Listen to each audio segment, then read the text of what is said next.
On Monday of next week, Toronto City Council will debate the motion on police reform that we first told you about just about yesterday at this time from Mayor John Tory. It does not call for defunding, but he's framing it as a detasking of officers, the creation of a non-police response team, which would attend to certain calls, such as mental health crises. He wants to increase funding for marginalized communities, as well as anti-poverty and mental health programs.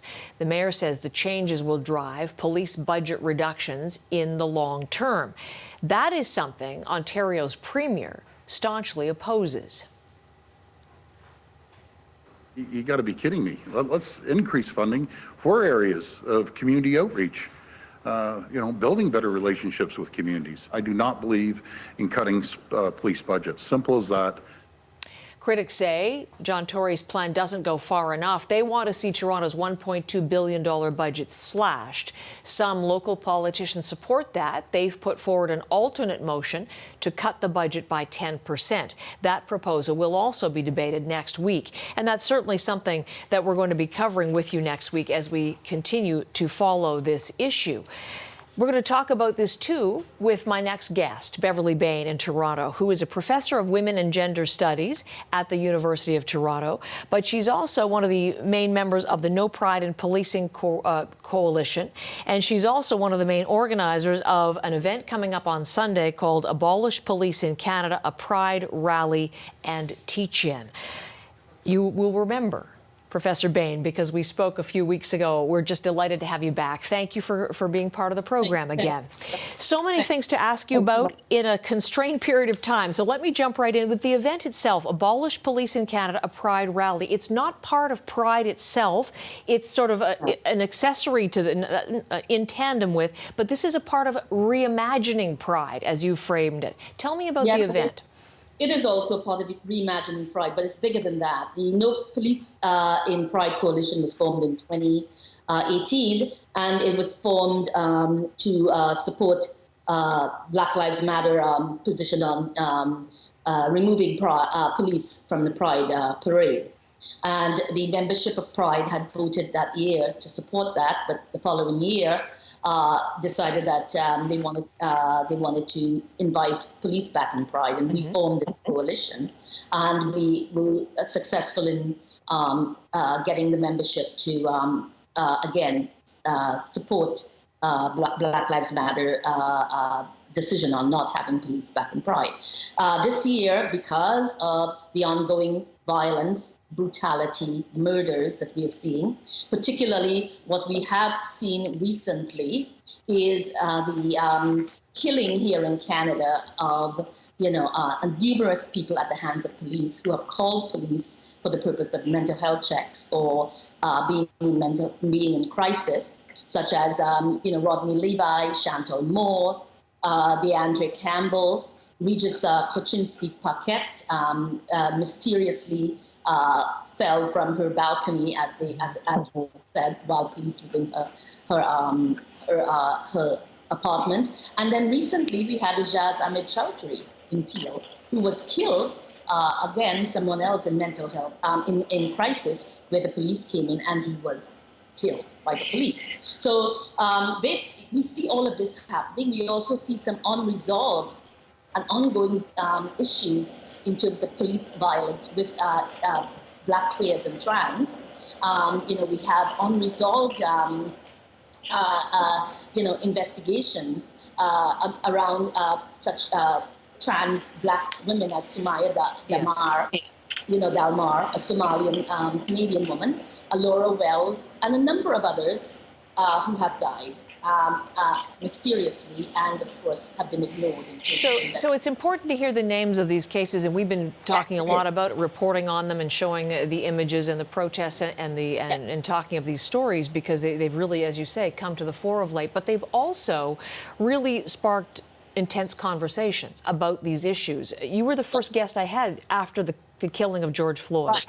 And we talked about the whole process and the discussion on criminal justice and police brutality and racial inequalities. Where do you think we are in the process right now? Well, I mean, I first want to say that where we are in terms of right now is that we must focus, and this particular event is the beginning of a longer campaign to defund, disarm, demilitarize, and abolish police. Right? This is the focus. So it's an ongoing campaign. So we're starting by calling on, city council, and we're calling on the province to cut the budget by 50%, not 10%. Not 10. Yeah. No, 10% does nothing. I mean, the mayor is now talking. He's actually now detasking. Which actually means absolutely nothing. What it means is that money will be rediverted into other police functions, primarily more militarized functions. And you think so? I mean, he's talking about increased funding for marginalized communities. I'm quoting directly from the motion: anti-poverty and mental health measures, creating a non-police response team to attend to certain calls, such as mental health crises.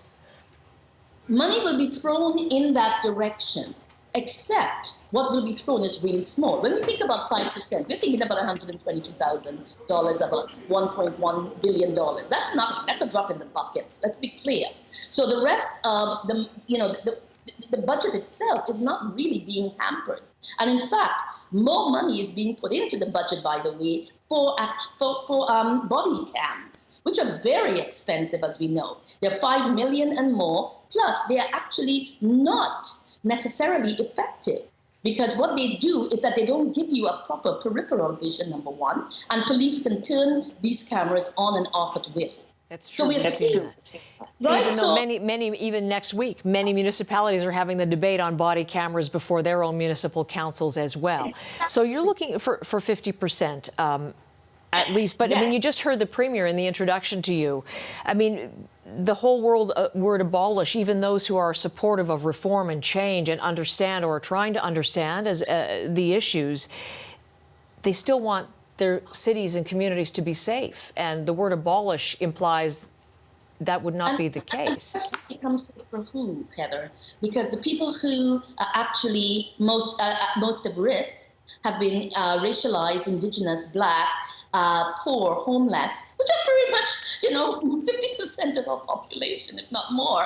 And these people have not actually been safe, not in terms of the policing agenda today, the law and order and militarized agenda. We are the ones who are losing our lives in this context. So, when we talk about community safety, what we're talking about is take that money and put it into community to decide how they want to create safety in their communities. Professor, can I just stop you on this? I want to continue the conversation because I always enjoy it when you're on our program, but I do want to get your thoughts on one of the main stories that we're talking about today, and that is the Devonte Miller case, the decision coming out starting in the next hour on live stream. He, of course, a young Black man, and there are two white brothers who are charged in his case, one an off-duty Toronto police officer at the time. Obviously, the timing of this particular case in this context of discussion of criminal justice issues and anti-Black racism. I'm wondering about maybe the symbolism, but also the stakes of the decision in this case as you see it. Well, we hope that these brothers will be found guilty. This man was beaten to a pulp. He was blinded in one eye. He came very close to losing his life. But this is very typical of the kind of brutality that Black men and Black people in this city and indigenous people are predisposed to, which is why one of the things that we are calling for also in terms of the work that we are doing on a long-term basis is to relook at the criminal code, to remove from the criminal code the police's right to exercise brutality at will without any kind of responsibility. None of us can go out there and kill somebody or beat somebody to a pulp and not be held accountable. Yet police can do that, actually, and not be held accountable for it. Thus, we have to relook at the criminal code and to look at police's right to violate and to abuse and to kill people at will because of the position that they hold as police officers. All right. I will leave it at that for now and look forward to continuing the conversation at some point in the future. Thank you very much for the time today and telling us about Sunday's event and, as you say, the longer campaign. Professor Beverly Bain in Toronto.